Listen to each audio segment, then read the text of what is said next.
Okay. Hi, everyone. Welcome to our People Strategies Forum. We're so happy to have you. We'll be getting going in about 10 minutes. So thanks for joining us. Go ahead and grab a cup of coffee or a cup of tea.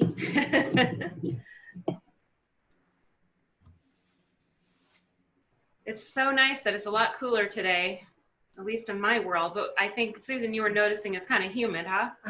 I believe it's pretty humid, yes. And my hair says it's pretty humid. Oh, yeah. Well, that just cools it down a little bit for us. Correct, yeah.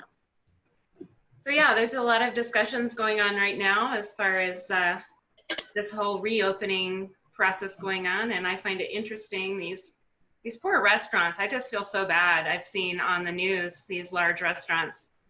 I guess it's called Racine's, one of these large restaurants. They closed down for good, and they were in business for 40 years. So that's just heartbreaking. So It is. I did notice on Larimer Square, at least here in Denver, that they were really opening up the patios so more people could sit outside.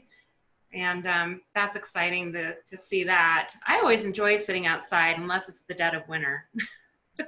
Or unless it's 100 degrees. That's true. So sitting outside isn't much of an option where I'm from because it's about 110 to 115 right now. So we don't have too many sitting out places, but I hear you, Char. So restaurants are really feeling the heat, and no pun intended there. We're seeing a lot of businesses being shut down. We're seeing everything just collapsing because we're a country with a much larger population. So local laws govern going out and how many people can actually go to a place. So unfortunately, there's many businesses who are just shutting down and facing a point of no return at all. Yeah, it's a friend of mine, actually my former realtor, his name is Vince. He was asking a group about, are we all getting used to cooking right now? And so people are like getting used to trying to get their food together and buying those meal kits, which trash your kitchen. So we're getting more comfortable trying to cook at home, which is a challenge, but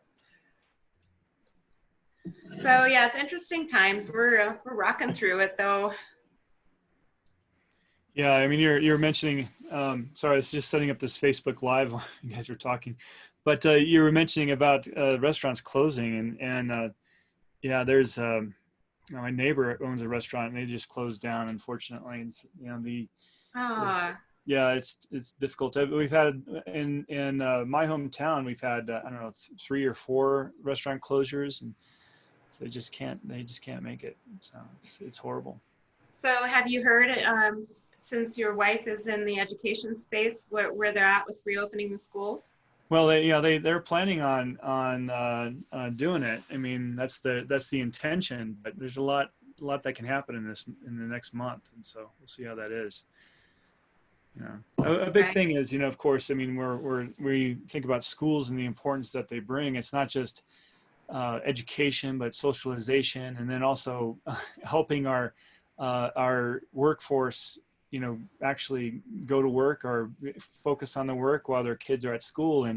And as you know, the past few months when kids have been at home and parents have been tasked with a lot of duties and their education and coaching and keeping them, tutoring them and so forth. And it's been tough. So I think it's a drag on productivity there, but has definitely been, as a mother, it has definitely been challenging. I have a 14 and 8-year-old, and to take that social aspect out of their lives was really difficult for them, being as social as they are.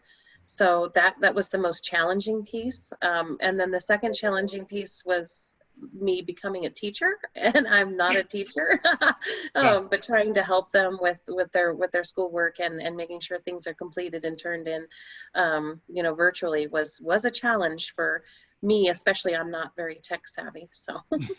Yeah, and I don't think parents are really good promoters of education in some ways. And we're like, my kid will bring their homework to me, and and it's math, and they'll just like, oh yeah, I got to figure out how to use this. And I look at it, looks like Greek to me. I have no idea.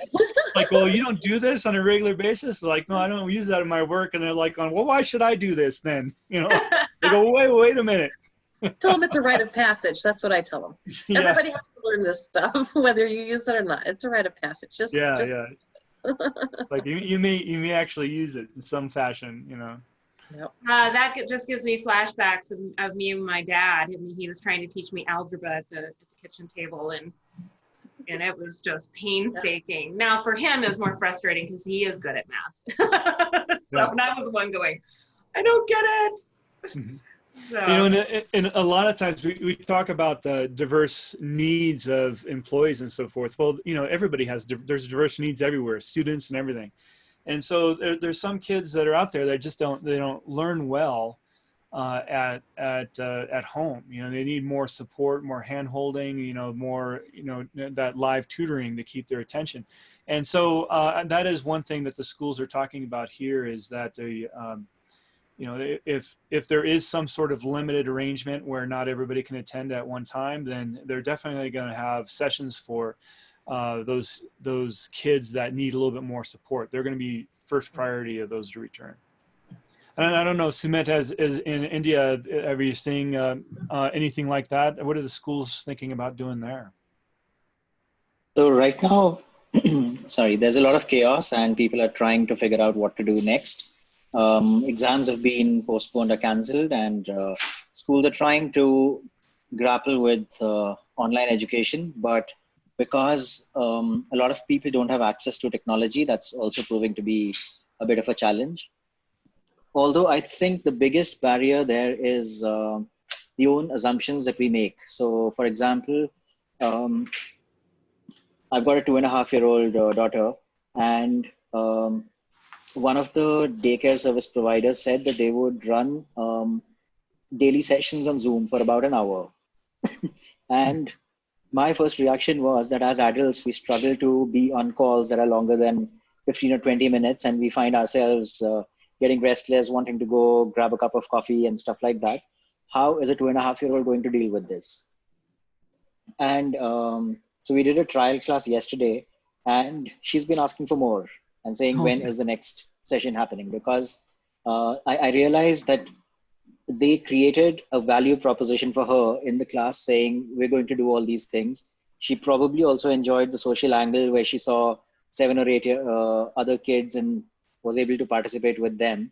So she didn't see only my wife and me around, which she's been doing for the last 4 months. So it set me thinking that if you give people the right value, and if you figure out what does your target audience want and provide it to them, they will stay engaged in whichever domain you're talking about. Yeah, and it's a good point that you made, is like you don't know how certain things, and when we're brainstorming, we don't know how certain ideas are going to actually take hold. But until we actually test it out and take it to market and do some and see how it works, and in that particular case, it actually was successful even though that you thought it wasn't going to be. So it's and then also it may not be successful forever either. You know, it could be a novelty and kind of slowly wear out. So. You know, but it's good to test these things, right? Mm-hmm. So, well, we are about a minute away, less than a minute. I know, we're sitting here talking. We could probably just be talking the whole time. It's like, oh, geez, we're 15 minutes over. Well, there's always great things to talk about. Yeah. But and challenging things. I should be realistic here. Yeah.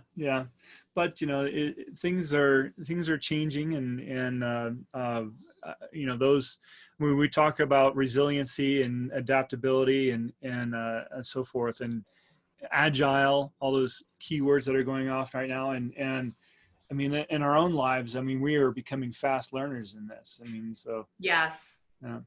Never would have imagined. Well, it is now 10 o'clock. So I just wanted to welcome everyone. Thank you so much for joining us today at our People Strategy Forum. Today is our second tax day, July 15th. So if you're like some of us, you needed to file an extension.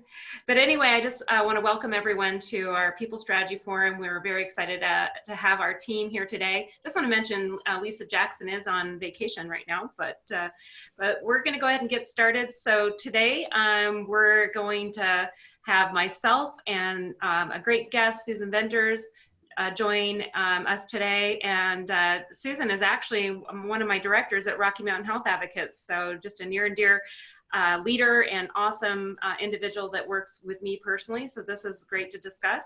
Also, Sam is going to enlighten us with all his compensation analytics background.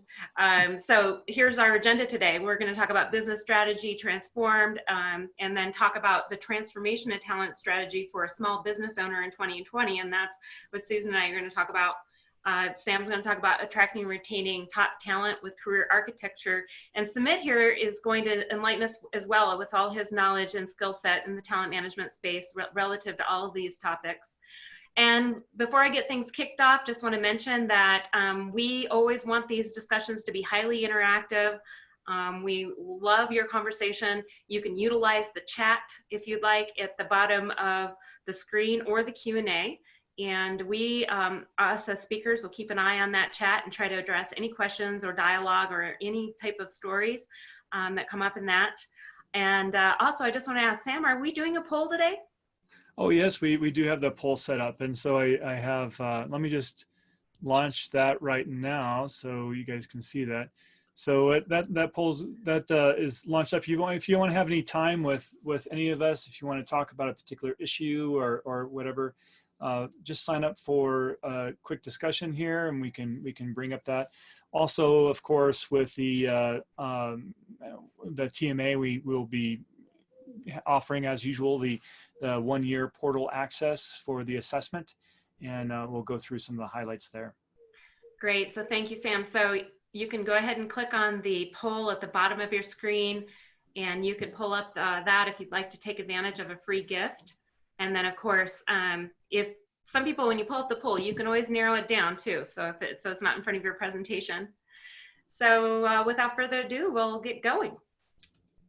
So again, so I'm just going to start off and talk about an actual business owner. I've myself and my boyfriend and business partner started a company back in 2017 called Rocky Mountain Health Advocates. And so as a startup company and going through the trials and tribulations around the talent management strategy, I feel the pain as far as being a business owner. So today I decided to invite Susan, who has been just a powerful, amazing support system for our company and just been the lifeblood of helping ourselves and our team keep going. And so before I get started, Susan, did you want to introduce yourself? What's some of your background? So yes, so my name is Susan Venters. I have been with this company now for about 1.5 years. Previously I was doing, I do have a bachelor's degree in criminal justice, and I also worked for a company where I did benefits coordination, and another company that we did health plans to support healthy folks. And so yes, I'm a mother of 2. I do have two boys, and this has been very challenging. So I'm excited to be able to be as a panelist on here. Yes, absolutely. So what we wanted to do today is really give our business leaders and HR leaders just a real life microcosm of what we've been dealing with to be very relevant to today and really talk about some of the things that we've been going through. And then again, if you want to take advantage of talking to myself personally about some of the recommendations that I've learned as a business owner and business leader, be happy to talk to you. So this is our quick overview for the conversation. I'd like to talk about Rocky Mountain Health Advocates, or RMHA's past. What talent management strategy that we had been utilizing prior to the all the epidemic that started happening at the end of March. And so I'm going to talk about that prior, and then also talk about some of the Rocky Mountain Health Advocate talent management chaos that we've been experiencing. And we still are having challenges as far as just navigating through these tough times. So I want to talk about that because I assume many organizations, like we talk about the restaurant industry or the hospitality industry. Many industries are going through this challenging time through their talent management. And then I'd like to share what we're doing to move forward around a new talent management strategy that we've been working on that's all about talent-based leadership. So we are very big about having excellent leaders and then also navigating through how we can help our employees be the most successful and improve their competencies and skill sets as they navigate through this time of cultural change and agility. And then lastly, I'd like to mention our gift that we are giving you as a result of the People Strategy Forum. So let's start with our story, and just to give you a story of what we've been going through.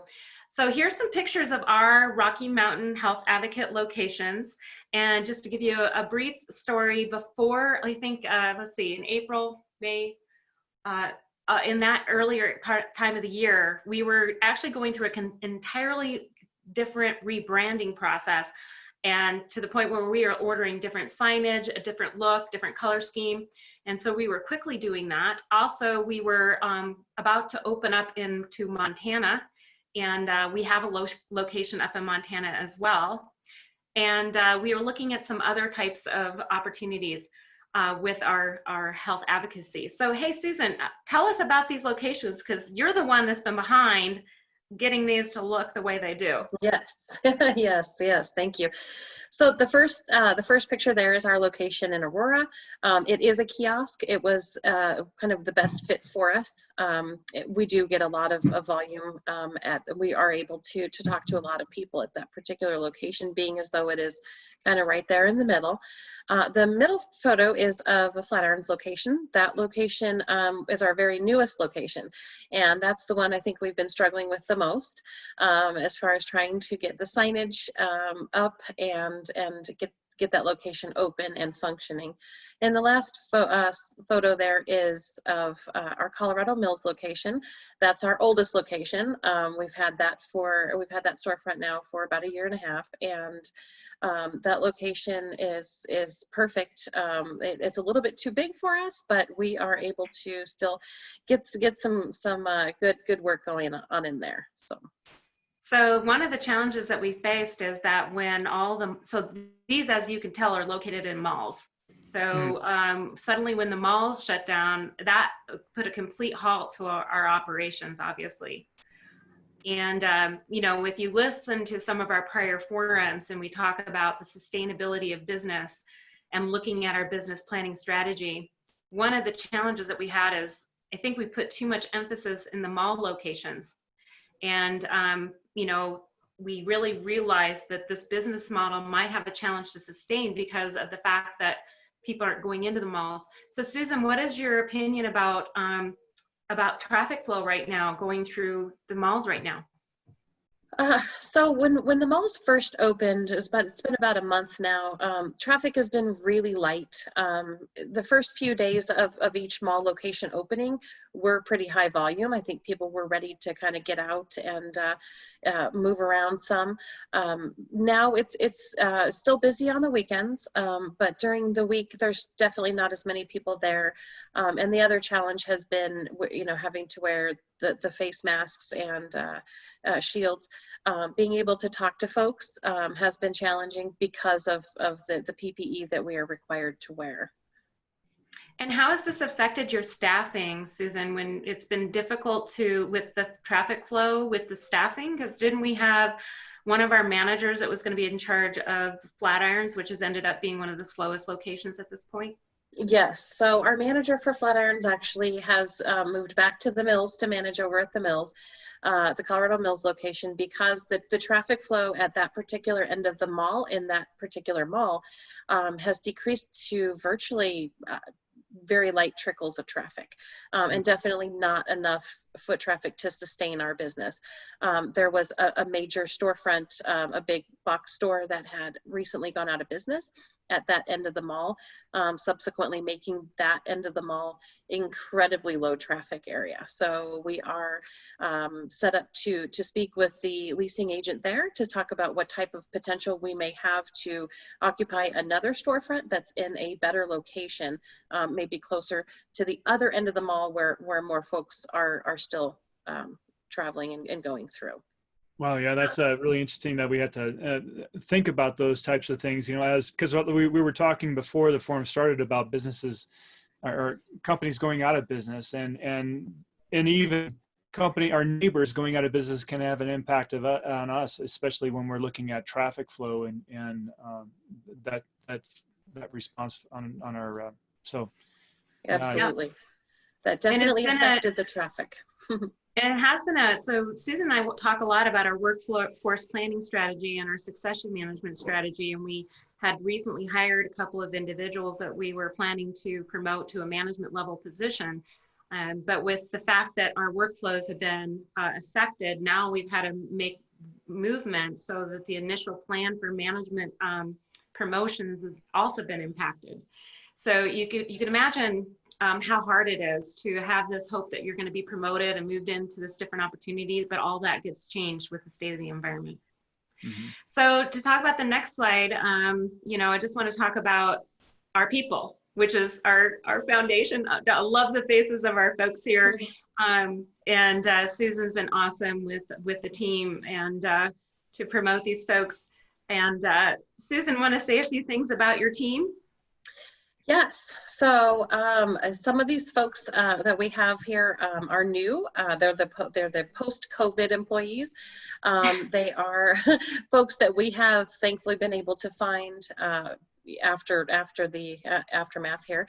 But overall, it's a great team. We have Joseph on the far left. He works at our Aurora location. Ben, the gentleman in the black shirt, works at the Colorado Mills location, and he was the one that was promoted to the manager position in Flatirons, but then we had to subsequently put him back at the Mills. Holly also works at the Mills location. She's one of our newer reps.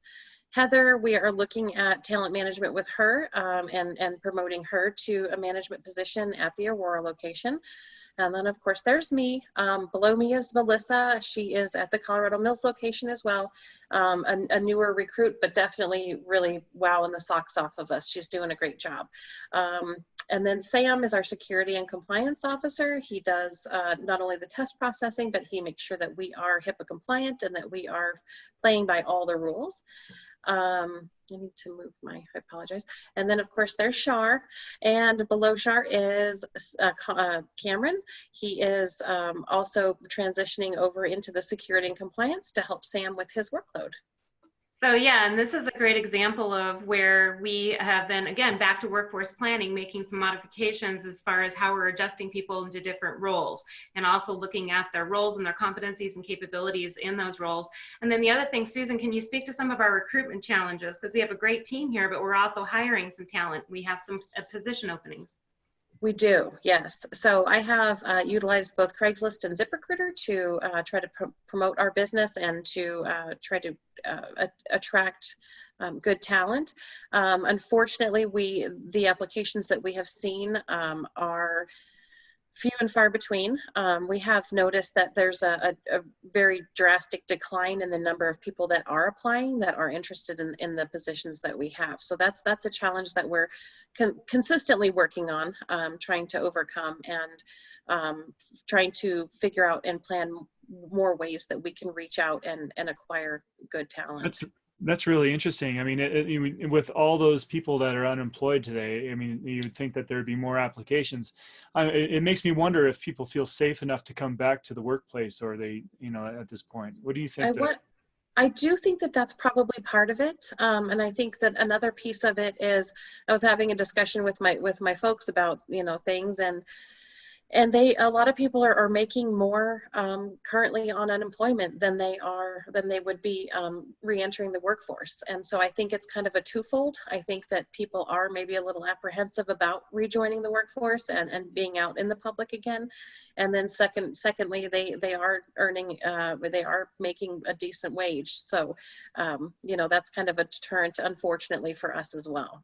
Yeah, it's interesting, right? Oh, go ahead, Smith. That's your perspective. Sorry. So I've got a question. So while the number of applicants has dropped, you said, has the quality of applications changed as well? Good question. Yes. I would almost say that the applications that we've been receiving are a little bit more what we're looking for. So we are receiving applicants that are more aligned with our vision and understand the structure of our company, and are better quality. They're just fewer and further between. So yeah, that's interesting. I think we pay very competitively. Not to get into that, we do pay above any average for the type of work that we do, and all of our employees can work pretty much a part-time schedule at pretty good pay, and we offer a lot of flexibility. But even with that, it's been a challenge. So Susan and I are now looking at some new resources for advertising and recruiting, and because we do plan to expand. And through this time. So recruitment's been a challenge, but let's go ahead and go to the next slide. And so it's great. So back to our story, I just want to say that I would say it was at the end of March when the reality really started setting in. We were about to open up the Flatirons location, just about to move in. And all of a sudden we started hearing about all of this chaos that started building. And I have to admit, and I'm being very vulnerable and very transparent here, and Susan would agree, it felt a bit like anarchy and chaos. Even the senior leaders, and myself included, were getting extremely frustrated. Even today, we still have some frustrations going on.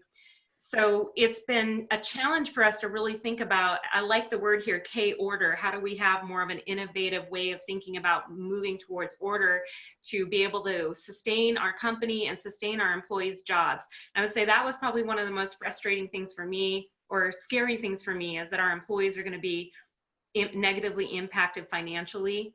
And so Susan, remember that conversation, Susan? You and I were like almost in tears, like, oh my gosh, what are we going to do? Yes. I remember. Yeah, it was scary, because with the uncertainty. And I think, talking later about the TMA method, I am one that likes order and structure, and there was no order and there were no structure, and I was in full-blown panic mode. So that was definitely a challenge. And go ahead. Oh, so it is interesting. I mean, this model, this actual graphic was made by Andre Bloom. I mean, probably years ago, and it is so relevant. I was just thinking about how it is today when we just see chaos everywhere as far as the work environment. We don't know what's coming up in the future. We don't know what the calendar looks like and so forth. But we're taking the pieces and we're arranging in a way that makes business feasible and functional in our current environment. And so I think this is really inspiring. I like how this comes together. Well, I do as well. Oh, go ahead. Go ahead, Susan. I was just going to say, yes, speaking to that, the organization not knowing how to proceed, and not knowing, the employees that we have, and trying to make schedules and trying to plan for something I don't know how to plan for. They're talking about, the second wave and that kind of thing. And, the challenges of having a full staff is definitely there. And also just trying to plan and schedule for the future is very difficult. Mm-hmm. Really quick as well. I mean, one of our past conversations was on business interruption. And of course, that's something that we need to be considering right now as well. I mean, California, of course, they just went back to shutting everything down again. So, it's important for businesses out there to consider, what are the potential risks that could come up in the next few weeks, and how are we going to handle that? Correct. And so I'm constantly thinking about it. In fact, Susan and I, throughout the time period that we were shut down, at least, we spent a lot of time looking at innovative new ideas that we could provide virtual opportunity for our employees, and really exploring, researching what could be relative to health advocacy that doesn't necessarily require the mall locations, with also being compliant and all of the things that we need to do, because there's so much regulatory things that we need to be very cautious with. And then also, I like the heart at the very end, because if anybody knows me, I talk about HR with a heart. And some of the times that we've had some anarchy and chaos, myself included, it's been hard to have that heart when everybody is being frustrated during these times. So it's been very interesting as we work through it. But at least what we're doing is we're opening our personal awareness of all of this. So that's why all of these people strategy forums have been so helpful as we're thinking about how to navigate through these times. So if you want to go to the next slide, we also had to think about these things. So I'm sure you like these pictures here. First of all, I've always been developing in the upper right-hand corner something called the healthy employer. And so the healthy employer to me was, prior to all of this, was about how do we reduce toxicity in the workplace? How do we create an environment that people could take adequate breaks? How do we help, you know, accommodate illness or leaves? All of those things, and you know, assure that our employees are taken care of in the wellness space. But as you can imagine, this whole mindset, it had to shift considerably. And so, you know, obviously, I love this picture. That's you, Susan, but that's me. Hey, Susan, talk about the whole mask and face shield thing. Oh, yes. So in every location, at every mall that we're in, we do have to, every employee does have to wear PPE.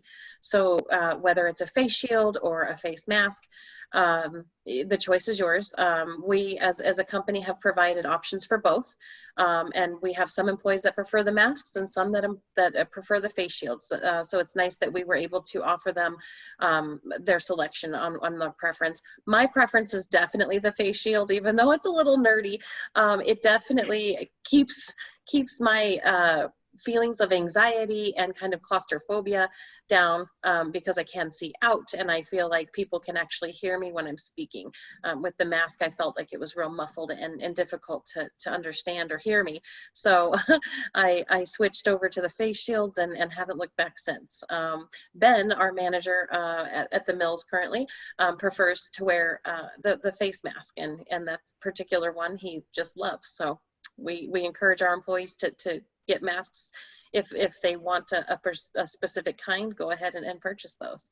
Yeah, I think it's a great trend with face masks right now is that getting into the fashion area where, you know, people are a little bit more excited to don a face mask of their choice. Yes. I think that's great. I saw a gal in one of the malls. She had a Louis Vuitton mask. I said, "Oh my goodness, that is so cool."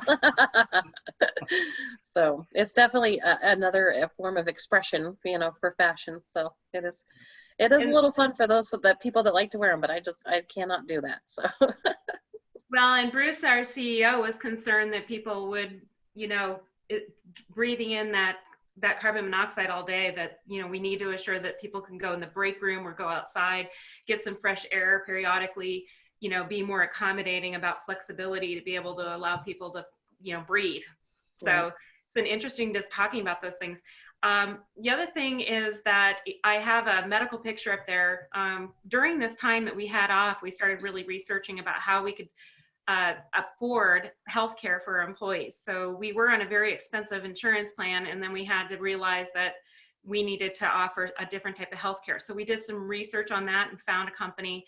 And now what's great about the recruitment aspect is we could advertise that we have practically free healthcare. So we cover a foundational healthcare program for our employees, which will really help with our recruitment processes, as well as for our employees' health and well-being.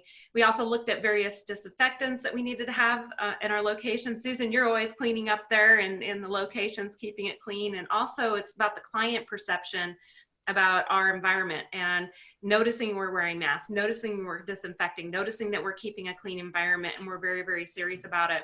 That was a big part of that. And lastly, I want to mention that we added a new health scanner as a way to attract clients into our organization. It's simply a health scanner that what does it talk about, Susan? It talks about your antioxidant level and your carotenoid level. So it lets you know, if your antioxidant levels are low, there's so many things you can do to boost those, and that in turn boosts your immune system to help fight against things like this COVID. Right. So back to the innovation about what our services are and what we're doing, it completely transformed, because now we really need to be health advocates, not only for our employees, but society and the culture. So this has really changed our mindset. Yeah, Char. So, I mean, your companies are a great example of how we need to make our customers feel safe so that they can come in the door, and also innovating these new products. So, yeah, being really visible on keeping that workplace environment clean, where your customers can see that, and so forth. That and making them feel safe is a good way to increase business. Yeah, because we have had some, clients look at us all the time, and in the malls, right, Susan? There's what we call the Yes. mall walkers. There's people that are constantly walking by all day, and they are watching us closely, aren't they, Susan? They definitely are, yes. And then they will let you know that they are watching you. They're keeping tabs on what you're doing. So definitely keeping everything clean, disinfected, making sure we're washing our hands. I encourage every employee to at least once every half an hour, 45 minutes, just go wash your hands. We have restrooms close by or in the facility in our store locations, so it's real easy. Right. So we can go to the next slide. So yeah, it's been quite a journey here. So let me go back to our talent management strategy. And so I've said this before, that I had no idea what was about to happen here. Obviously, none of us did. So we had a very traditional talent management dashboard. My company is extremely small, startup. So even my leaders were kind of accommodating to what is workforce planning, what is, how we're paying ourselves, competency and capability. So we had some fundamental things, what is our learning program? But I have to say, prior to this epidemic and some of the unrest that we've had recently, I had no idea the way we should transform our talent management strategies back then. I didn't realize that this may need to really shift. So we really had to take the time, and luckily we had the time because we were shut down, to really analyze this. So if you want to go to the next slide, we started really thinking about, this is a sample of our old that we were doing. We were trying to get more metric analytic, very traditional mindsets. So then the fortunate thing is that on the next slide, we started looking at a whole different way of thinking about our talent management strategy. This is something that luckily, working with CompTeam, working with the TMA method, and Andre and team, really thinking about things like talent acquisition, particularly now that we're having some challenges attracting talent and retaining talent during all of the things that we talked about before. Really thinking about our onboarding program. So, it's funny because I used to work at a big healthcare system, and we had a very robust onboarding program that essentially had a toolkit that every new hire got a little flash drive that had a welcome thing from the CEO, as well as the quick links to the handbook and all those essential things as you need for an employee, as well as some recommendations how to succeed. It's interesting because it didn't even occur to me, here I am, a small startup, why is it we can't do these innovative things for our employees right now? So we are completely going to transform our onboarding program so that employees feel safe, psychologically safe, well-being is well handled, and also a welcome from our executive team.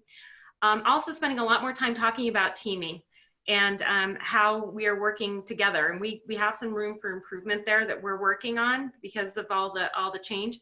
On the developmental side, I would say that we started with the TMA method, and it actually gave us a lot of coaching ideas and development ideas about what we can do differently. In fact, there's an app that we're using from CompTeam that's really helped us with that, a free app actually. And so actually take a moment, Susan, I shared that app with you, and how have you used that app? Absolutely. I have actually used that app in many different spectrums, but the main one is it helped me to develop a better set of interview questions, ones that were more relevant and pertinent to what we were doing and what we're looking for. I was just using the generic, interview questions, and I was finding that I really wasn't getting to know the candidate very well. But with these new questions, I'm getting a lot better insight. Right, and so it's right at your fingertips, right? So you don't even need to have interview papers and other than the notes that you're taking, but you can actually have it right there. And also what's great is when we did our reopening meeting several weeks ago, because of what I learned through the TMA method in this company, I was able to come up with some essential, a job title which is the representative advocate role, and easily identify the competencies, the true competencies that are related to this position. Because what we've had is some of our former employees didn't make it. We had high turnover because the role was not in their comfort zone. It made them very uncomfortable to talk to the public and the staff and to really discuss health advocacy with our clients. And so in the analysis of doing the TMA method, we were able to identify perhaps this individual it doesn't have the right skill set or interest in this particular role. So how can we help them through succession and career mobility to transfer into different types of positions within the organization? Even as a small organization, we have been able to do that. And then also just thinking about when I have my meeting with the staff and I said, hey, we are not going to be your traditional company with the traditional performance management processes that you see. With all of this change, we realized that we need to really focus on what your interests are, where your strengths are, how can we help you be the most successful in your role, and really consider this a great place to work. And so we are seeing that this will be a retention opportunity for us. And then also we have been looking at potential outplacement because, and I think what we're going to do, and Sam and I were talking about this before, some people on our team, this might not be the right fit for them.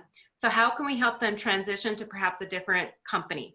And how can we help them with their development and help them look at new opportunities? In fact, that app has recommended other companies. Yeah. So just utilizing that. Yes, Sam? And this and that's the new trend right now, as we see a lot of innovative companies are really thinking about, for those that may not be the right fit for their organization or for the jobs that they have available, is helping them find opportunities elsewhere and really preparing them for that. And because that's a good way to have our employees actually help us promote our companies as a healthy, a positive employer that really thinks about humans and having a humanistic approach. Yeah, and it is interesting because I think the reality of this, even more so, has been in the last couple of months, as all of this has really unearthed this whole aspect of realizing just getting rid of a person is not leading with compassion, dignity, and respect. So I always talk about that as our core values. So, we have been having conversations, particularly with some of the people have exited our company during the COVID period, right? Even those that took advantage of the PPP. Yeah. So Char, how many employees that you have right now? I think we're approaching 15 now, Susan, about 15. Yes. And we are going to be up to 20 and then eventually 30 here. Yeah. Well, I just want to make the point that I know that, Char, I mean, you come from a deep level of expertise in the HR field, working at some large companies and healthcare systems and so forth. And so you have this knowledge. But one thing that I want to point out is that's one thing that a lot of small to medium-sized companies often come back to. It's like, oh, we don't need this solution. We're not that big and that kind of stuff. But it takes a while to get this stuff dialed in and right. And it's best to start out when you can get your arms around the situation. When you start having, 200-300 employees, I mean, this becomes more complex and so forth. So start small and then build the program as you go and document it. So that, I think that's an important message we need to tell any small to medium-sized firm. Absolutely. Yeah, that's absolutely correct. Go ahead, Susan. Oh, I was just going to say, Char has actually done that very thing, is starting with a small group, really being able to embrace and understand what each category is and what talents are best, each of the people, what talents are their best, and where we can emphasize those and help them become better employees or leaders or whatever they would like to do. Yeah, and in the big systems that I had been involved in with near 160,000 employees and another one that was near 40,000 employees, it's interesting because had they started this fundamental process earlier, I think, and also make it orchestrate during their growth, it would have been easier, because at this point, a lot of times you have these fragmented talent management departments or HR departments, and you have departments that are located in different regions, which have a very different philosophy around these aspects. So starting when you're a startup, not saying that those big systems would do that. Now what's hard is like putting the toothpaste back into the tube. You're trying to go back in and then change your mindset altogether. And that's really difficult and can take decades for big corporations to do. Sumit, did you have a comment? Yes, in fact, just coming back to what you said earlier, Char, about HR with a heart, I think it's absolutely crucial at this moment, especially with respect to treating people with dignity, even if you're letting them go. And the topmost case which comes to mind is there's a ride-sharing company called Bird in Europe, and they've gone famous all over the world because they called about 400 people to a Zoom call where they put up one slide which said COVID-19 and a pre-recorded voice told people that you're being let go of, we don't have jobs for you. Wow. So that's an absolutely horrible way of managing people and letting them go. So I think what you said about dignity, respect, even if you're having to lose talent, I think it's great to send them out with a positive message, not only benefiting the people involved, but also the company itself. And I think people are just doing irreversible damage to their employer brands by acting in this manner. Mm-hmm. Right. Yeah, and just to carry on with that, I mean, it doesn't have to be. A lot of employees or leaders are thinking, well, you know, this is hard. I don't want to do this. The second thing is, oh, well, this is going to be expensive. We can't afford this, and that's not true. I mean, yes, it is hard, but there's a lot of inexpensive options to help, you know, offboard and deliver the right message. It's just about compassion. Correct. Well, believe me, we're going through this right now as we're evaluating our team and who's going to be successful with our team and who might have some challenges. So this even resonates with me even more so today than it did even prior a few months ago. So if you go to the next slide, we can just talk a little bit more about what we've been learning in this process.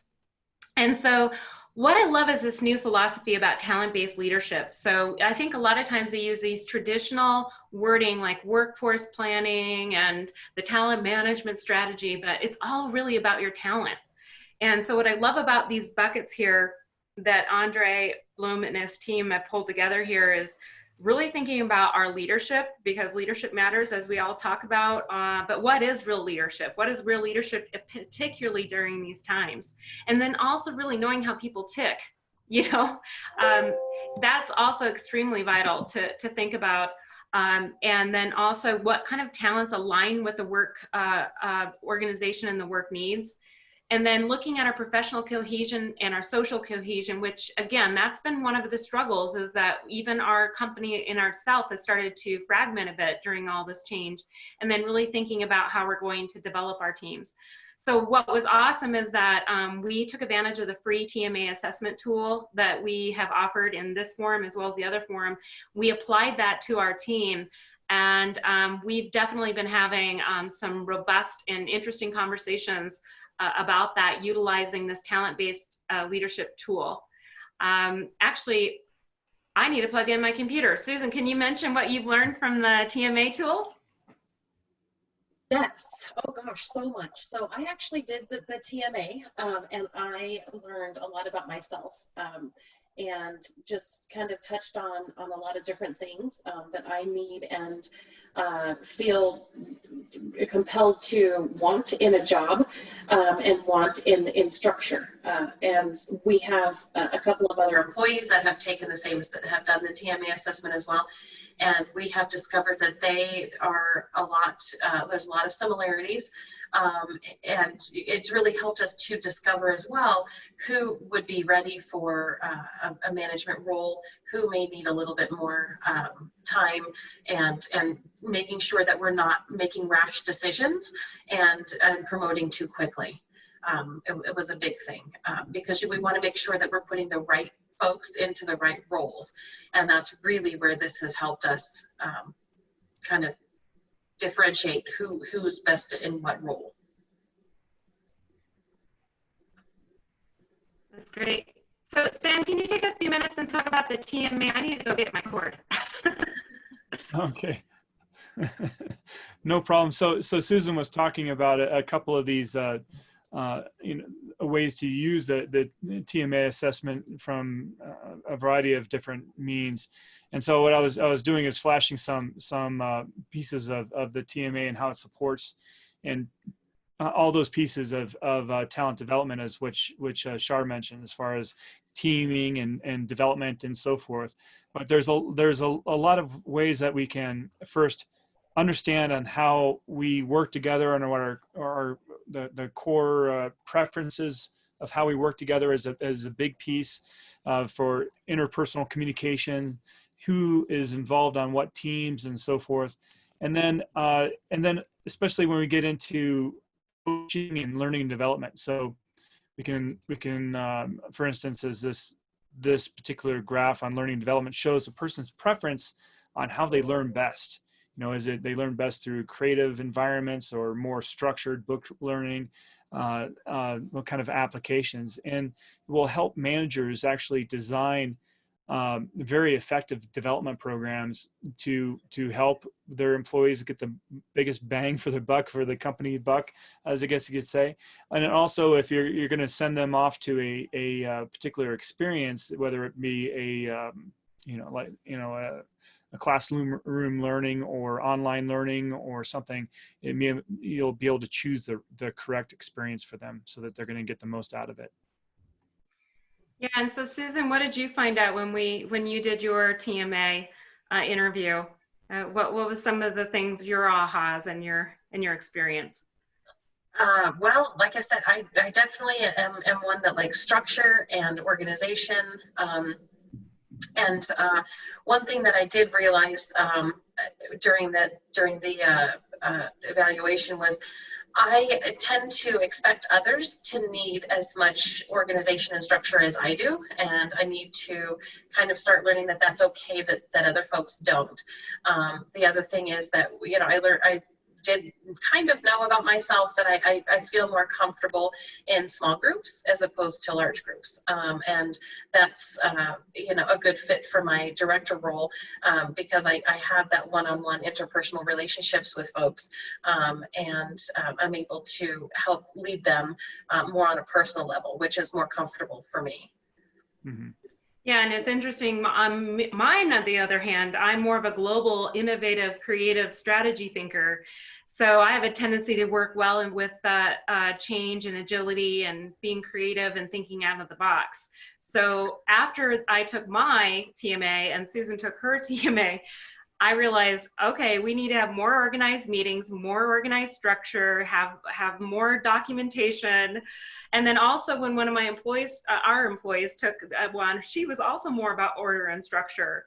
And she had some confusion about our marketing strategy and how we're operating our business. And then when we analyzed her TMA, it made a lot of sense to me. Okay, well, these are things that I need to be more clear about, how I communicate, why we do the things that we do, help Susan communicate that.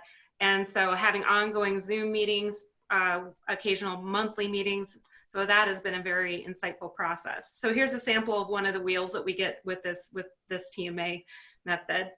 Yeah, and you mentioned as a manager, when the benefit that this brings out is, like, if you get a relationship like this where it shows the need for support is pretty high on one of your employees, that just means that, hey, I need to make sure I check in. I need to make sure I enable this person, and so make sure that they have everything they want or need to be able to complete their best work.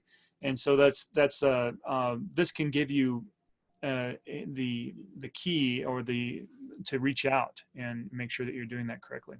Another competency, real quick, with the gal that you were speaking about there, Char, that also needs the order and structure. I liked the component of it lets us know as employers that she has the personality type that she really likes to be told she's doing a great job, and she likes to be told, that keep it up, we really appreciate you. And I think as employers sometimes, we don't tune into those kinds of things, and sometimes, for people like her and myself, sometimes just hearing a great job, we really appreciate you is worth more than the paycheck, because really just self-fulfilling and making you feel like you are valued and you are respected, and you know, you are an important part of the team.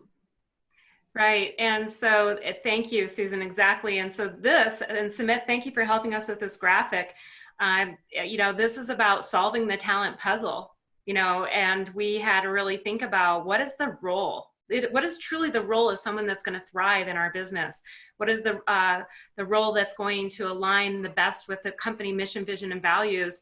And maybe let's really talk about that, even job description. In fact, we're so small that I have to say we haven't necessarily had a thorough job description. That's why I look forward to Sam's next presentation to talk about some of the compensation analytics steps, and then go back to the competencies. And again, the tool really helped us identify some essential competencies around assertiveness, around listening, delegating, some of those things, particularly in the social aspect of what it's going to take to be successful in this job. And then really look at the assessment and the fit. So what we are doing now is we're in the phase of taking those assessments and now comparing it to each other and how we can work together to make a more cohesive team. And so we're in that process, and then moving forward in the next couple of weeks, Susan and I are going to have the one-on-ones with each of our team members and go through, you know, some of those things we can help them with. And it's really gotten to some real honest, crucial conversation with some real, you know, collaborative discussion. So lastly, lastly, it was going back to the talent-based leadership. We also have are now applying this in our role with comp team. And so again, if you want to call me or set up 15 minutes with me, I can go through that next step. Let's go to the next one. And so again, this is our new people strategy. So when I talk about the transformation of people strategy, as you can see, even in my own mindset, here I've been in HR for over 25 years. I've worked with large corporate health systems as well as small to mid-sized companies. And even the traditional mindset, if I was sitting at the boardroom table, I would definitely talk about all of these topics differently, about succession management, retention, acquisition, onboarding, and even offboarding our employees, and how we're really looking at our learning and development process. And so I think the silver lining, and there isn't much of a silver lining about some of the hardships companies are going through right now, but I would say as an advice to a business owner and an HR leader or any type of senior leader is really brush off that talent management strategy that you may have had in place and really consider it, because people matter and your employees really expect you as a leader to really be putting together a strategic plan to do that. So this has been a very effective tool. And then lastly, just want to say that, again, we want to offer you a free TMA assessment as a gift to you. So if you are interested in at least giving this yourself a try as far as looking at some of the results and this information, and then strategizing with us about how we've actually applied it to a real business situation and a real scenario, happy to speak with you. Feel free to email me here at char@compteam.net and let me know if you want to talk about it. And I'd be happy to share with you some advice and some ideas about how to support you with some of the challenges in your business today. So thank you, Susan. You've been great. What a trooper. And I always say I appreciate you. You're the best. And thank you for coming on and letting us know your work experience as a director in a health advocacy company. So thank you. Absolutely. Thank you. So now we'd like to move to Sam. Hey, Sam. Hey, Char. And so the next thing that I want to bring up is basically right now a lot of companies are under a lot of pressure in cost containment, and also they have the needed desire to give back to their employees at the same time. And so how do we balance these two competing pieces? And a lot of it comes down to doing some of the hard infrastructure work that I'll show you about here in just a moment. So career architecture is we'll go about what exactly this is, but a lot of it starts with having a robust infrastructure, and I'll go through that in just a moment. So we're gonna talk about what is career architecture, why it's important. And I'm gonna just mention a case study of how we've applied this with some of our clients and the results that that come out of it, and how easy it is for you to do this. Even if you're a small company, it's really easy to do on yourself, and for yourself, and follow the steps and that I'll show here, and you'll get the basics of it and how it's done. All right, so what is career architecture? A lot of companies, they, like Char was saying, they come into the talent equation, and they're looking at the results of what talent is. Okay, well, how am I gonna, what kind of development programs are gonna put together? How can I encourage teaming, and think about how do I make sure I pay this person right now? We're thinking about the immediate results, and then if we took a couple steps back and we think about, or how do we do this effectively, we can make it a lot easier on ourselves by building the proper structure or infrastructure and putting that in place. So the rest of this talent management pieces, from talent acquisition to pay, can be much more streamlined. And so what is career architecture? It's a couple pieces here. So we're looking at putting together a robust job structure, which is basically, grouping your jobs together. So Char, you mentioned in your organization, if you think about what's the job that you have with the most amount of people in it? So the position that we have is a representative / advocacy type of position. So most of our frontline employees are in that role. In addition, our managers and even Susan as their director also do that role as well. Mm-hmm. So they have to have the fundamental role. All of us have to do, and even myself at times have to do this particular frontline position. And most of us are in that type of position. Yeah, that's really interesting. That's a situation where you, as an employer, since a lot of you're small, and a lot of people are wearing a lot of different hats in your organization, and so they have to have competencies or core competencies that are critical for the organization. So there's probably a set of 3 to 5 competencies that you expect everybody to have and to operate successfully in your environment, right? So part of this is doing that. So we're saying, okay, we're going to categorize our jobs. We have, leadership roles. We have those that might be in G&A, so administrative roles. Those that might be involved in operations, sales, a lot of different things. And so those are the major categories. And then underneath those categories are jobs. And so I'll show you a little bit more about that in a minute. But what the job structure does is it categorizes these jobs. We provide that role definition. It could be job descriptions or something that's more agile, such as just a definition. We understand the amount of span of control our managers have, the levels within our organization. And you might be saying, well, we're a small company. We only have, 1 level right now. It's like, yes, that might be true, but you have a variety of different levels in your organization. Not everybody is an entry-level person in your company. You have those that might be developing employees, and those that are that you hire out from another company that are fully ramped and they're ready to go. They're in a career position, or some that might be experts in what they do or specialists. And so all these are different levels that you should categorize your jobs in. Mm-hmm. And what this does is it helps us define career paths and so forth, and training development programs we can categorize. And then finally that compensation structure and how we put pay ranges and how people are eligible for certain programs in the organization. And what's interesting, as we talked about earlier, the fact that we're a small startup company, doesn't it make sense that we start looking at these things early in the process before we start really growing and expanding, and it becomes more of a mess if you don't really start thinking about these career architecture strategically early on? Doesn't it make a challenge later on in the growth side of it? Yeah, absolutely. I mean, because when growth happens, it can happen very quickly.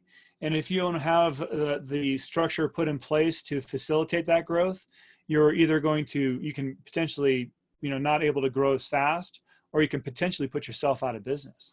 And so it's important to make sure that you have the infrastructure in place so that you can grow effectively and can be agile as an organization. And a talent structure will help do that. So let me take you through what that kind of looks like from a basic sense. So the first thing is real easy is thinking about just the levels in your organization. You know, when we think about levels, we're talking about, okay, when we think about the highest level of the organization, our executive team, and then our most junior people that we bring in, you know, that are above the intern level, that come in with absolutely no experience. So what are the steps in between that we need? Now, some companies will say, well, we want to be really flat and just have like 3 levels, and that can be fine in some organizations, but it's always good to think about the type of culture you want and the type of order and structure that is required in your organization to ensure that people are supported the way they are. If you only have 3 levels, you need to have people that are pretty seasoned in what they're doing, that they're able to be autonomous in a lot of ways. There are individual project managers have project management organizations usually have less levels in their structure. And then other organizations may have more levels because they need more, they're hiring people that are junior, that need support from senior management, they need more guidance and so forth. So you might require some more levels. So this will be different. The number of levels in your organization will be different by the type of company and support that you need. And I just want to mention, I like your project management sample, because one of the companies that I work with, there was literally a project management position for almost every department.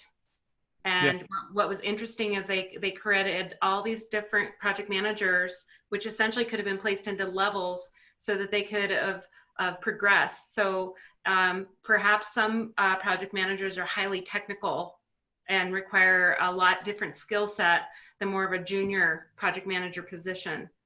But even in a big system, it got extremely messy. I think there were hundreds of project managers all over that system. Yes. Mm-hmm. So as just to give you an idea of what the scope of different levels in organizations, some of the I mentioned some of the smaller, or some companies or project management companies might have like 3 levels, and some of the largest companies out there may have 20, 21, 22 levels. And so it comes from all different, and like I said, it depends on the best fit for your company. Yeah, so isn't that a real challenge for compensation departments and HR professionals to really keep their hand on all of that? I mean, one company I worked with had like 4,000 different positions. Oh yeah. It's really confusing and very daunting to think about what's an organized process to really help them navigate, to simplify and make it more meaningful for their talent. That's right. So that's a big thing is if you don't have a job structure, a lot of times job proliferation happens. I mean, everybody starts having their own title, and that's pretty common. So that's a good that's a good reason why it's good to categorize your positions like this. So if we just look at this is an example around technology jobs. So if you just take your technology jobs and then you say, okay, what are our major function and sub functions in technology, and you say, okay, well, we have software engineers, we have information security, different things like this, and then we say, okay, well, what are the different levels and jobs that are within those, and you kind of put those in place, and then you quickly come to see, where do we have duplicate?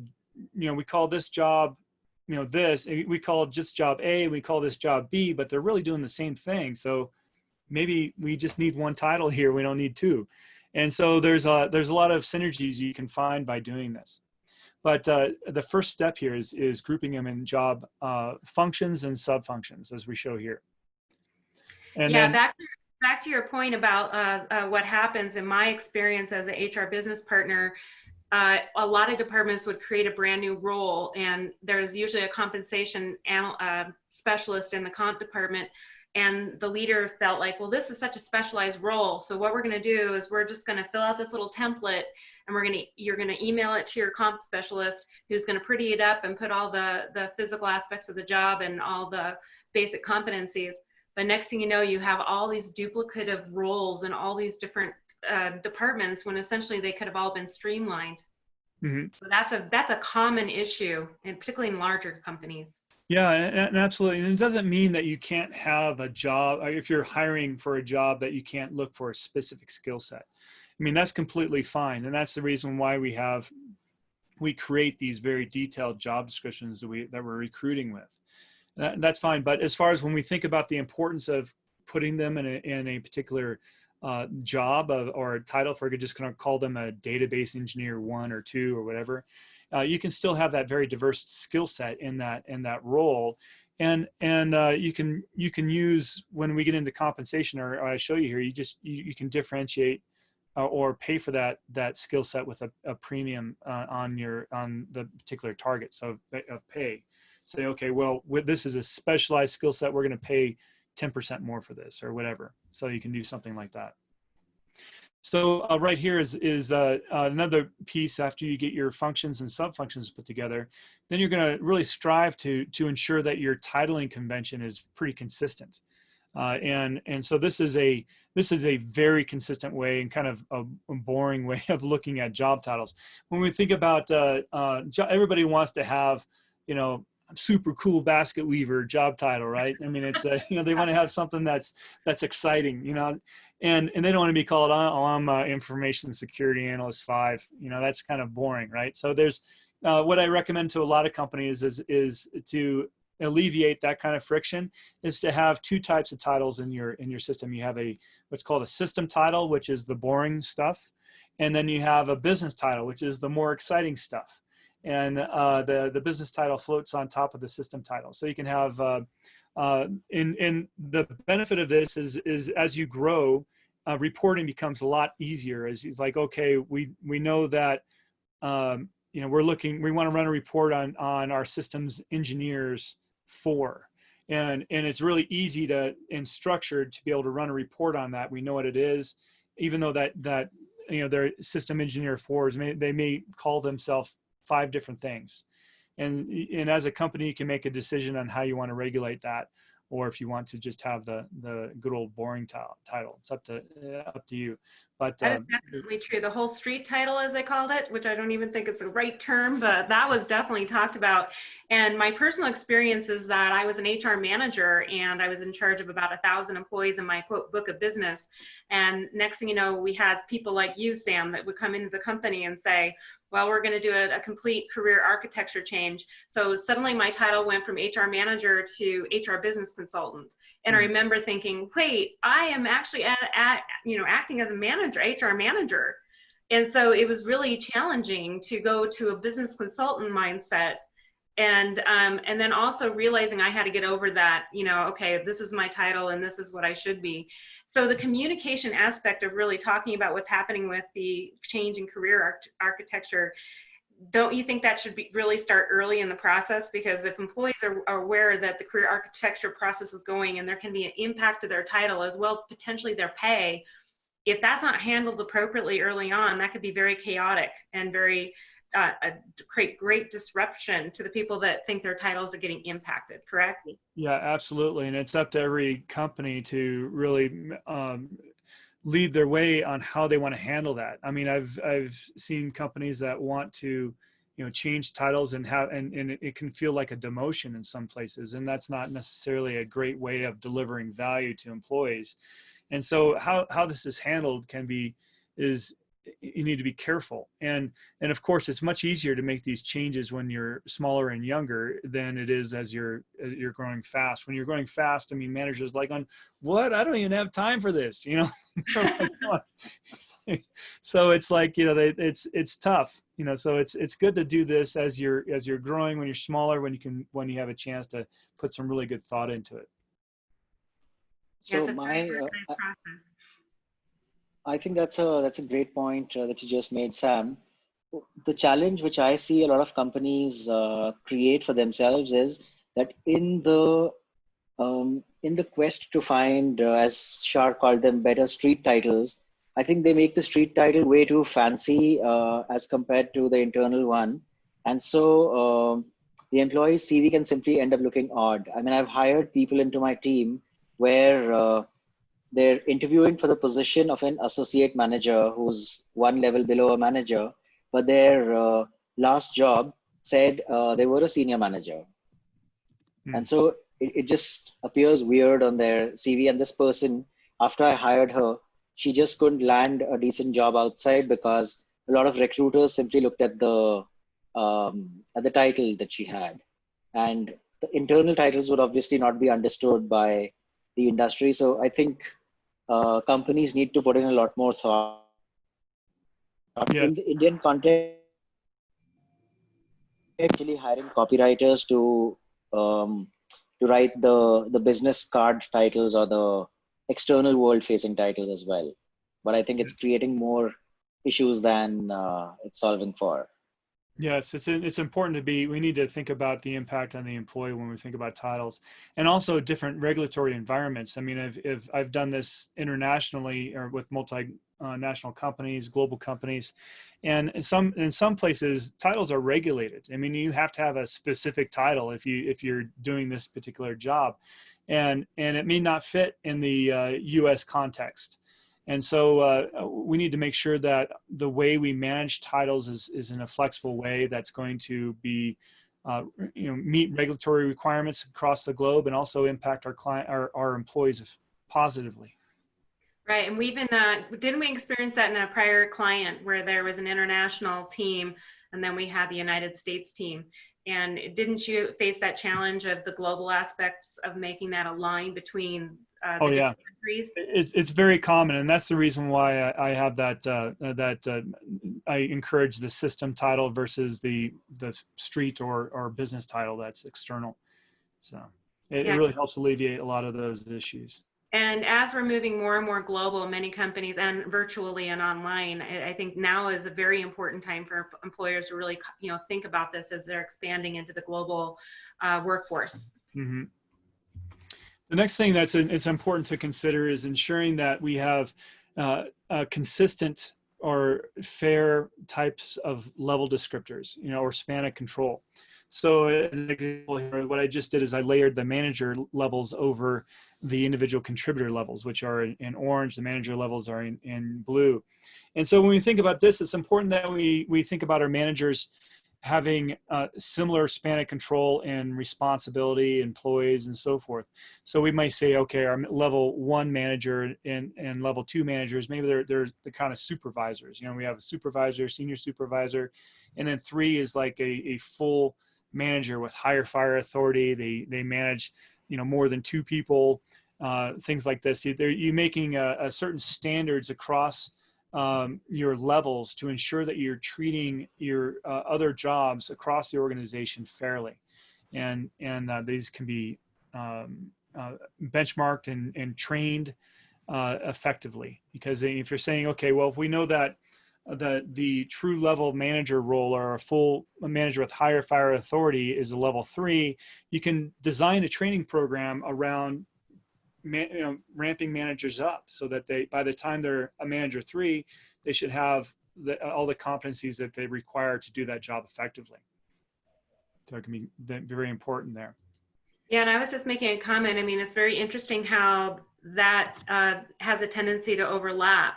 And oftentimes in a traditional mindset, it seems like managers are kind of above the individual contributors, but into a compensation matrix or talent matrix, some of those are overlapping. So is that what you mean by overlapping the colors here?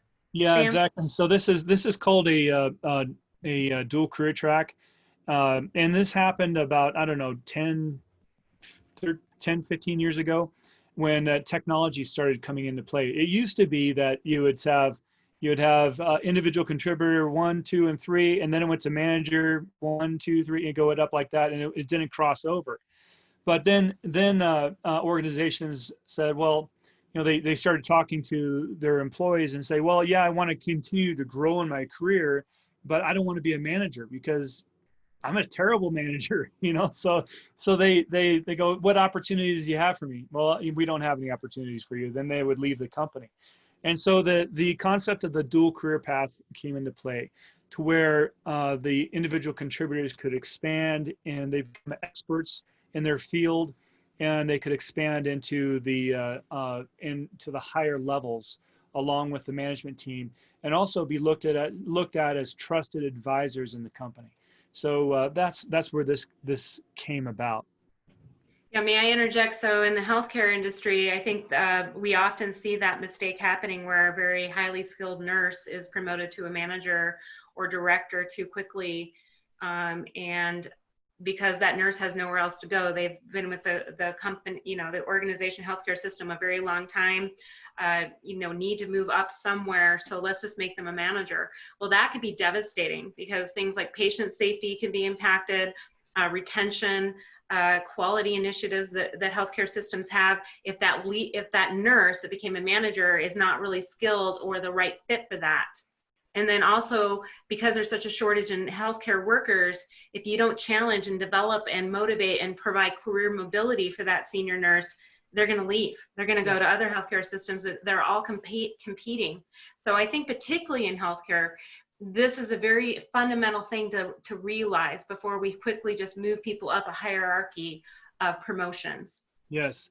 I Leaders, think so. Go ahead, Sumit. Sorry, Sam. No, please go ahead. Well, I was going to say leaders need to understand that there's different career paths within these career paths. I mean, there's career trajectories. I mean, you can be an individual contributor, you can be a manager, you can be a project manager, and you can also be a business owner. Those are all significantly different roles. I mean, for instance, an exact case with me, I started off as a rewards expert. I was a leadership in the rewards in large companies with BlackRock, Barclays, and so forth. And then I became a consultant, which was basically running my own business. And I tried to do that, and I tried to be a practitioner. I'm doing the same thing I did before, but I also have to do marketing, and I also have to do finance, and I have to do these other things. That's a different job. It's not what I was doing before. So we need to realize that these jobs change. If you have a top performing individual contributor and you say, oh, we're going to reward you, we're going to make you a manager, well, you could just chase that guy or that person or that right out of your organization. So it's good to make sure that you ensure that you know what's going to happen when you promote people into those different duties. Right, and what you're talking about is that position of the future. So is it not true, Sam, that the positions that we see, the job titles that we see today are not going to be anything like the job titles we're going to see 2 years, 5 years from now? Mm-hmm. And we often have to think about what is the title of the position in the future to develop this person into with a career mobility mindset. Right, and that's part of the reason why a lot of and I'll explain this by this next slide here. We have the different types of career paths, and we've all heard of the career ladder of the past, and that's more of a, it's like, okay, I'm going to start out in finance, and I'm going to be a finance, finance 1, and then I'm going to move to 2, then I'm going to move to 3, and then maybe I become a manager, and so that's career or ladder thinking, and a lot of our managers out there are stuck in this ladder thinking concept, and because it's just been taught in colleges and so forth like this. But nowadays, what's happening is that jobs are being created and destroyed at an ever increasing rate. And so it's, and what's happening is that you go to school to learn a certain profession, and then you're maybe in that profession for 5 years, and then suddenly your manager says, well, hey, guess what? We got a robot for that now. And so like going, okay, well, I have, what do I do now? It's like, so the jobs of the future are going to be surrounded based on competencies, or what's the unique things that you're good at or you love to do, and that are not necessarily tied to a particular title. So we can take these competencies and apply them to multiple different career paths that's shown in this career lattice concept. So I might be know how to do great customer service, and I might know how to manage projects effectively. Well, I could be over doing this other role.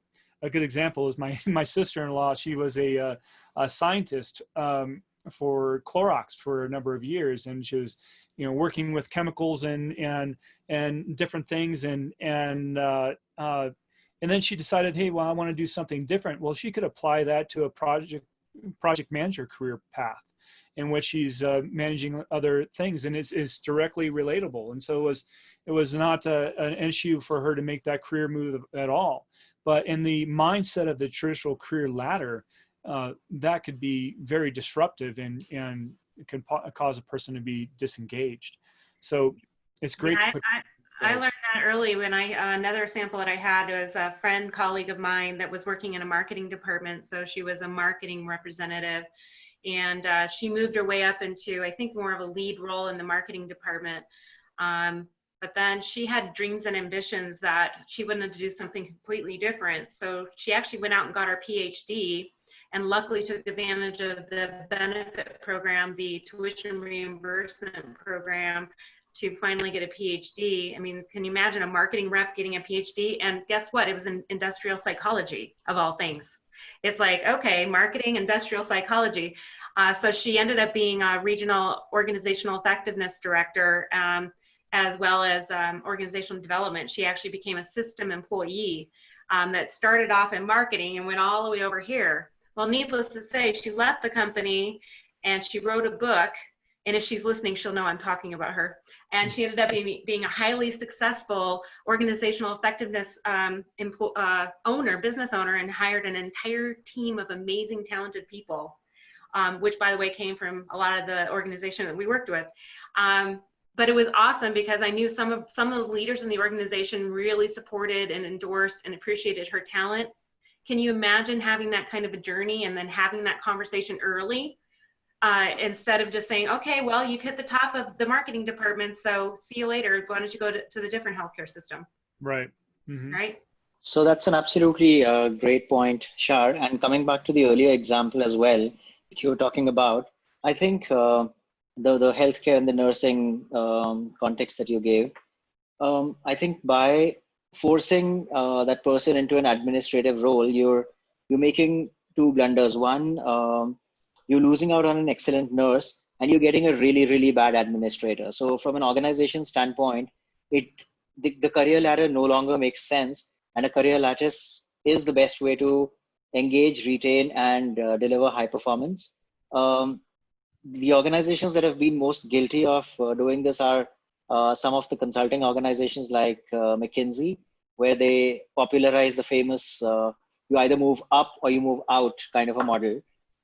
Even they've done away with it, and now they're letting people be subject matter experts or experts, and you don't necessarily have to end up being a partner if you don't want to sell, if you don't want to take on the pressure of huge, massive targets on yourself.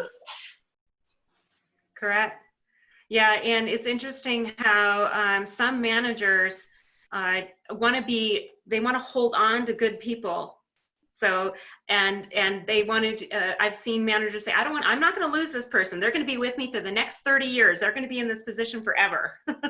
And it's like, unfortunately, no, particularly some of other generations, younger generations are like, I want to know what my career mobility is. Where am I going? And do you really care about my career and how I'm going to grow and move and transition into a different role? And if a leader is feeling like I want to hoard this person and not let them go and grow and develop, they're only shooting themselves in the foot, because that person's going to say, you know what, I'm not engaged anymore. I really don't care anymore because you don't care about me and my career success. Yeah. And we need Great point. to change, we need to change the mindset of our employees in leadership, and away from just, grabbing that next title up the rung. And that's not delivering value to the organization. A lot of times when we're saying, well, I need to promote this person to keep this person, or to keep them engaged, I need to promote them. Well, the thing is that instead of promoting them up the ladder, reward them for the competency development that they're achieving. It's like, hey, I've learned to become, the basics of a manager, and I'm going to learn how to do effective communication with my team. And I'm going to learn how to project management, these critical things. What you're doing is, it's almost like earning badges, like a gamification. improve my skill set in this area, and so I can deliver greater value to the company and be more adaptable and interchangeable for other roles the company has available. So those are the pieces of how we need to reward and promote people into greater competency development of the future. So that's a way to have more agile companies instead of, and just think about if you knew the best fit for certain jobs and you were able to identify those people that could do that new job in your company instead of going outside to hire somebody new, then that will insulate you. That will give you career advancement opportunities within your company. You'll avoid the recruiting costs of bringing somebody in from outside and ramping them up, and potentially you'll avoid the getting too many people in that are not aligned with the culture. So there's a lot of benefits of developing people internally and moving them around based on their competencies. Yeah, you just gave me a visual here of we need to get sashes with our little career badges. So, those are little competency badges. Yeah, just like our Girl and Boy Scouts. Yeah. So another benefit of career architecture is to be able to ensure that you're targeting pay effectively. Once we have the functions in place and sub-functions, our levels, then we can ensure that pay ranges are really uniform and provide good regular advancement opportunities. The midpoint differential, or we call it promotional increase, can be very consistent, and we can plan for that across the organization. So, right now, a big problem companies are doing across the United States and the globe is they have the mindset of, oh, I'll just match it to whatever the survey says. If I buy a survey and then I'll just match it directly to that. And that's what pay should be for that role, right? No, it's not. There's so much noise in surveys and bias and level inaccuracies and so forth. So you have to look at job families all together cohesively to really understand how pay is across that. Because imagine me asking you, okay, well, you say, oh, I have a financial analyst I want to price in the marketplace. Okay. Well, what level is that financial analyst? Is the level 1 or 2 or 3? What degree, and what is that financial analyst's scope of work? And then the person is like, well, I don't know, I'm 3. And so they kind of guess, and you're like going, okay, well, this is the range for that. But that's not really true. I mean, all different, you have to look at these jobs as a group, and then you slice that group up based on how many levels you have in your organization. And then you have consistent, ranges per level. So that's what's shown here is a very approach that is conscientious, that gives a smooth transition for increases. So it's like throughout the organization, and it's a very measured way of looking at your pay. Now, companies that do this can save, over 3% off their pay budgets every year just by targeting pay effectively. And as you grow 3% of, $1 million, that's a lot of money, so pay is the largest expense a lot of companies face. And so it can be very meaningful.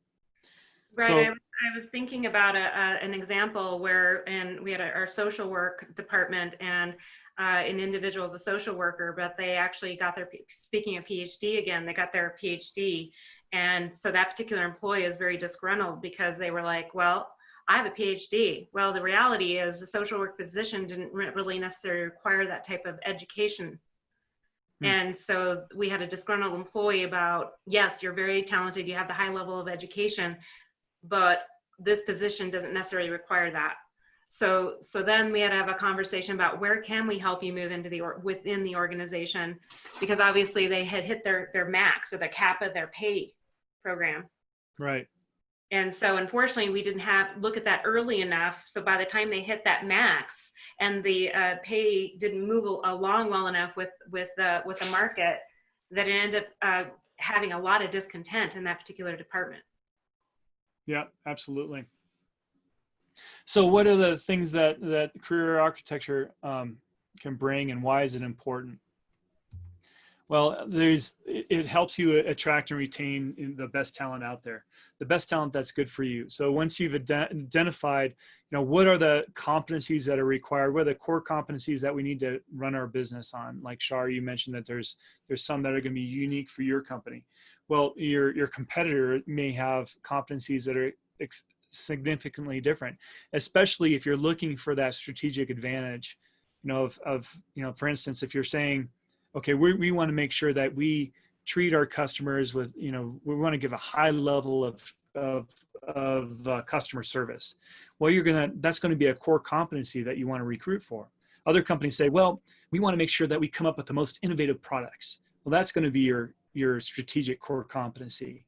And so there's a lot of different approaches that different companies can take based on what they're trying to achieve with their strategic objectives and what their mission and vision is for the future. So assigning those competencies will help you attract and retain the people that are perfect for your company, that have those competencies. The next is it's a foundation for fair and equitable pay programs and so forth. Now that we know that people at this level should be paid within this range, and it takes away some of the bias of looking at who somebody is. So there's a lot of inherent bias that people might have there's racial bias and gender bias and so forth, and that are out in the workplace. And some of this is completely unintentional and just is some of the baggage people are bringing into the workplace. And so when we look at things that are categorized specifically, and we know a person is a certain level, we can look at that range and be able to see the outliers and say, okay, well, why is that way? And then we either explain it or we fix it. And so it's these structures can bring a lot of pay equity and fairness. Well, this is an extremely hot topic right now, as we well know, with the racial tensions and as well as some of the other diversity aspects. Yeah. And pay is a fundamental thing I think many companies would definitely need to focus on and really address this challenge. Yeah, and I think that's part of the discussions we had in the past with I think it was Dina Samuels was saying that you had we all carry some sort of baggage with us, our biases of some sort, and we're not even aware of them in a lot of cases. And so there's some bias tests. I think the Harvard University has some that we have to, if you look at some of our past presentations, you'll see some links to some bias tests that you can take to see what your biases are potentially some of your workforce. So it could be that, you might go through, some reporting, and that's another piece that is going to, the next piece, a good segue, is that the career architecture helps you with better reporting and forecasting and administration. And so in this bias thing that we were just talking about, imagine you're looking at an organization and you're saying, well, geez, there seems to be bias in our system engineer force. Why is that? And it's like, oh, well, geez, our system engineer force, they typically are reporting under this certain manager. And then you find out, okay, well, this manager tends to pay women in the group lower than the men. And say, okay, well, this is something you can coach around. Maybe perhaps you give this assessment to see if there is a bias around gender, and then help coaching and bring those people up and ensure that the process is more fair in the future. So having this career architecture and this lattice work in place can help avoid significant issues, and also can help you develop your managers to be better managers in the future. Right. And I think, as HR people, sometimes the reporting and the forecasting and some of those spreadsheets and analytical aspects are somewhat of a challenge. But when you really think about a holistic workforce planning strategy, as you can see, the diversity, the bias, the inclusion, the equity, all affects all aspects of our workforce planning strategy. And if we're looking at risk management about treating employees fairly and appropriately, and also not getting into litigations like an EEOC, I think it's extremely wise that company leaders really take a look at these tools. Right. Well, I know we're running out of time here, and I just want to close up really quick by just bringing up this case study. So this is actually a technology company that I worked with in the past. They had 1,500 employees, and they had over 800 job titles. And through this process, we were able to reduce their job titles significantly. And they also had a turnover rate. It wasn't too bad for the industry, actually, but it was higher than we thought it was, given their situation. They had a really good employee value proposition. So we were able to reduce their turnover by 6 percentage points. And that in itself, you're like, oh no, 6%, but when you put the dollars around it, it's pretty huge. So their current rate was they were losing $25 million a year just in their turnover alone. Well, by reducing their turnover, but just by 6 points, they were able to save $5.4 million a year. So the ROI on something like this can be just huge. So I think very that would critical. pay attention to CEOs and financial leaders. Yes, your people strategy can impact your return on investment. Absolutely. Mm-hmm. All right. We're now wrapping up, so I just want to say we're at the end of the hour. So thank you, everyone. Thank you, Sam. That was this is an area I definitely love to learn more about, is career architecture. So appreciate all of that. So just want to remind everybody, we have a complimentary TMA assessment here. You can email Sam or me or any of us, really, and you can get that free assessment. And also, I just want to wrap up by quickly saying, please share, please like, share with your colleagues, and we really appreciate it in all your areas of influence out there. And again, take a look at some of those former recordings. We really inspire each of you to do that, and we look forward to seeing you next Wednesday at 10 a.m. Mountain Time, and join us again. So we really appreciate it. Thanks, everyone. Great, thank you. All right. Bye. Thanks, everyone. Bye.